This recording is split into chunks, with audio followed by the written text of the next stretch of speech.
பிறந்திருக்கு. மாவு சுத்தி பிறந்திருக்கு உன் மாளிகைக்கு ஆகாது. மாலை சுத்தி பிறந்திருக்கு உன் மாளிகைக்கு ஆகாது.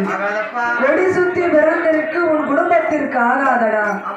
ஏ அம்மா இசக்கி அம்மா, என் மனைவிக்கு குழந்தை எப்படி பிறந்தா என்ன?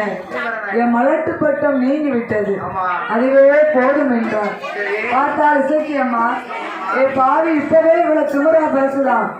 அவன் மனைவிக்கு பேருகாலம் பார்த்தோம்னா நான் என்ன கேட்டாலும் தாரம்னு சொன்னான் அல்லவா? அதனால் உன் மனைவிக்கு பிறந்த குழந்தைக்கு என்னுடைய பெயர் நாமத்தை நீ வைக்க வேண்டும் என்று தாயான இசைக்கியம்மா சொன்ன உடனே பார்த்தான் மாந்திரவாதி காளி பெருமலையனானவன்.